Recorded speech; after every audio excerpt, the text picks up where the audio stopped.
Тамашачыларыбыз, кунакхана безгә рәхим итегез. Студиябездә кунакта Татарстанның халык, Россиянең атказанган артисты Наилә Гәрәева. Наилә ханым, исәнмесез? Исәнмесез, бик шатбыз сезне күрүебезгә. Инде тамашачыларыбыз да бик сөйгәннәрдер сезне күреп. Һәм инде шыраклы түгел сезне чакырубыз. Без инде сезнең белән ирегез Рәфкать Бекшентаев турында сөйләшербез дип өметләнәбез. Рәфкать абый нинди уй-хыяллар белән яшидер? Ул сезнең белән уртаклашкандыр бит инде. Аларның әлбәттә күбесе театр белән бәйле булган. Дип әйтим инде, аралашкан дип. Без инде театр кешеләре барысы да шул театр рухында яшәдек инде. Безне кавыштыру да шул театр рухы кавыштырды безне. Шуңа күрә без бер ни белән яшәдек, бер тормыш, театр тормышы белән яшәдек. Безнең өчен театр ул безнең тормышыбыз иде. Безнең өебез, безнең гаиләбез иде. Менә Рәфкать абыйның эшчәнлеген хәзер Фәрит абый дәвам итә. Менә Юсуф Бекшентаевны күреп Рәфкать абый нинди хисләр кичерер иде икән? Бик шатланыр иде. Уныгым Юсуф әтисен шул язмаларда, күк капусы язмасында күреп, кат-кат шуларны карыйдыр. Һәм дә ки анда бер ни бар иде аның, Рифкатның бит точно дигән бер ни җөмләсе бар иде. Шуны кат-кат күреп, ой, безнең әти бигрәк талантлы булган инде, бигрәк инде. Ой, кат-кат кабатлыйдыр, аны шулай әйткәнен, әмма ләкин булдыра алмыйдыр. Юк, без булдыра алмыйбыз, аның кебек без булдыра алмыйбыз дип әйтәдер. Миңа калса бик шатланыр иде. Аңарда ниндидер шул бабасының чалымнары бар. Аны шактый кеше шуны күреп нитеп әйтеп куя. Наилә апа, сез үзегез үскәндә дә шактый бай китапханә булган сезнең өегездә, име? Рәфкать абый да китаплар укырга бик яраткан. Аның менә вакыты калайдымы? Кайсы авторларны Бик күп укыйдыр. Менә төннәр буе укыйдыр. Төннәр буе аның бик бай библиотекасы иде. Менә татар язучыларының, русларныкын, алар күп-күп шигырьләр укыйдыр, яттан беләдер шактый шигырьләрне. Төннәр буе шул укыйдыр, язадыр, һәм дә ки бик музыканы яратадыр инде, классика музыканы. Менә аның бит театрга яңа композиторларны, ул татар композиторларын ул керткән кеше бит.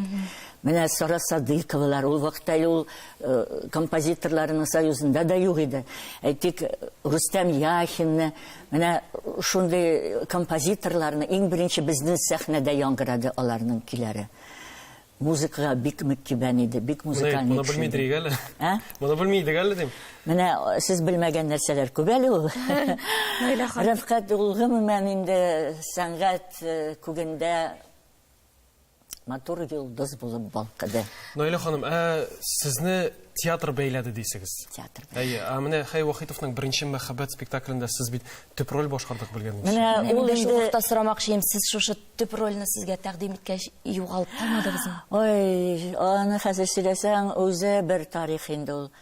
Ул вакытта мин 2нче курста гына укыдым театр мәктәбендә. Әле вакытта сезнең мөнәсәбәтләрегез әле ул вакытта ул әйбәт татар телендә белмидер әле, мин бит рус мәктәбендә укыган идем. Ничек мине күреп алгандыр инде ул, мин белмим. Без ул вакытта бит инде театрның күмәк сәхнәдәндә йөридек. Менә Казан сөлгесендә, әйтик, Зәңгәр шәлләрдә без бит инде анда йөридек, ни буенча массовка дип аталадыр инде ул. Шунда инде ул әлбәттә мине күреп алгандыр инде. Театрда ул вакытта яшь артистлар юк иде. Яшьләрне өлкән артистлар уйныйлар иде. Һәм аның мине ул рольгә алу зур театрда зур кауга купты. Ничек инде сез бер дә җүнләп татарча белмәгән кызны, япь-яшь кызны аласыз бу рольгә дип инде. Һәм шул ук вакытта Рәфкатның батырлыгы, менә кыюлыгы шунда булды инде ул. Onları min укыганда ничектер гел күзәтеп барадыр ике бит мен без аны белән ничектер очрашадыр күзгә күз ничектер шундый ниләр чаткылар булып аладыр инде бер-беребезгә ниндидер мин инде аны сәхнәдә уйнаган рольләргә мөкибән китеп инде аның Казан сөлгесендә әйтик Тайфунда әйтик таң атканда ул инде Хуҗа Насретдиндагы теге шәч тараш булып уйнау bütün tamaşaçı mükkiben idi indi ona. Ул сәхнәгә чыгу белән кул чабалар иде, уриатралар иде менә. Ул үзе бер чыр иде, Бикчентаевның чыры иде ул. Ул театрга шундый яңалык керткән иде. Яңа заманча әсәрләр керткән иде. Менә Хай Вахитның беренче мәхәббәт әсәре бит ул бөтенләй заманча яңгырады. Анда бер нур, татар нуры кергән иде. Менә яшьләр өчен шундый бер яңалык иде ул театр өчен, бер яңа адым иде. Хай Вахитның шактый әсәрләрен куйды бит, алар бик дуслар иделәр Хай абый белән. Ул аның режиссеры иде, чөнки һәрбер авторга әсәрләр, пьесалар язган авторга үз режиссеры кирәк.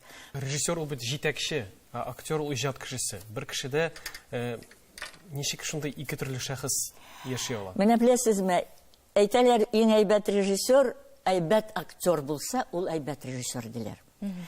Ул бит искиткеч актер иде, Рәфкать. Ул сәхнәгә шундый яңалыклар керткән иде. Ул менә хәрәкәт керткән иде. Ул вакытта ул әйбер сәхнәдә юк иде. Андары импровизация тегез әсәрдә генә язган ниләр түгел, үзеннән үзе куяндар менә аның ниләре, хәрәкәтләре, аның фикерләре, аның уйнаулары бөтенләй өстәлеп бөтенләй яңаша иде. Ул бит Мәскәүдә ГИТИСны бетереп кайткан кеше. ГИТИСны бетергәннән соң берничә ел эшләп, ул режиссерның курсларына Мәскәүгә китте. Ул Ахлопковта укыды, Маяковский театрда. И шуннан соң кайткач, ул менә шундый бер әсәр куйды, рәхим итегез.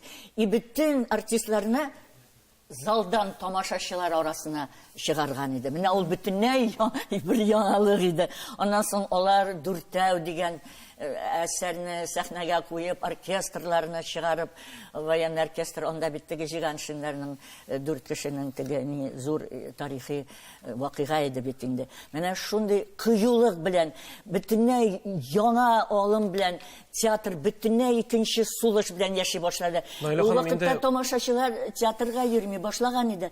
Тамашачыны театрга ул җәлеп итте.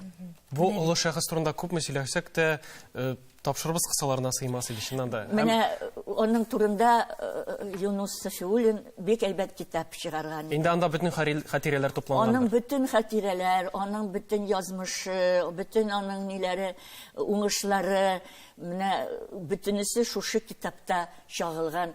Мин аны сезгә бүләк итәм.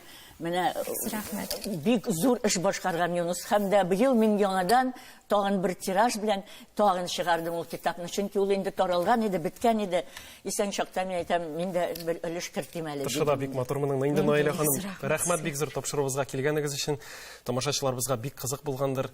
Сезгә инде уңышлар телибез. Авырмагыз, киләсе очрашуларга. Сезгә рәхмәт, Рәфкатны Бекчентаевны искә алганыгыз өчен. Безнең бурыч аның бу көннәрдә бит 95 яшь тулыр иде, исән сау булса.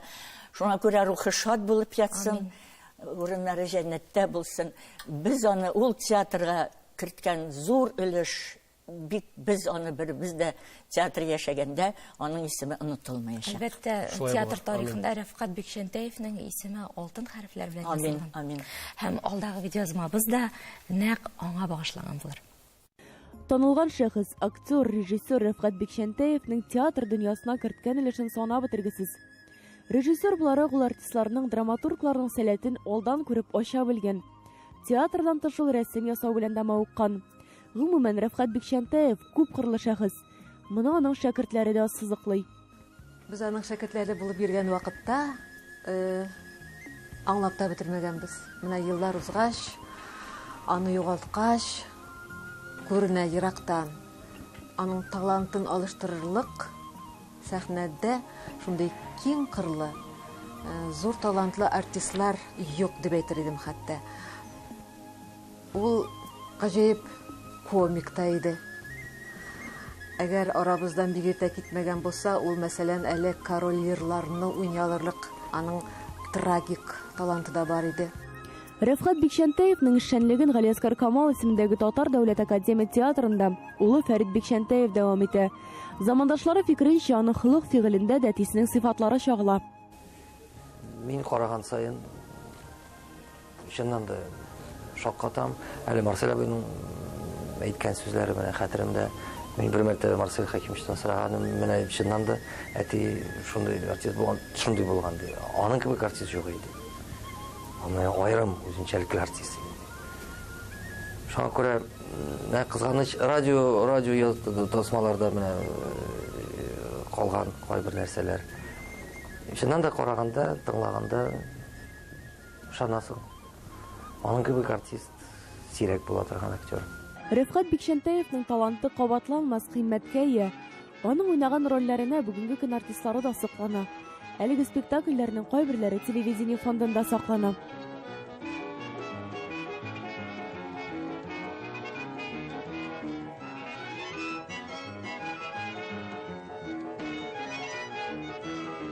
Театрда аның рухы, аның жаны барбір театрда монда безнең белән. Әти чыннан да бик популяр актер иде. Ул сәхнәгә чыккач, тамашачы кул чаба иде, аны каршы ала иде.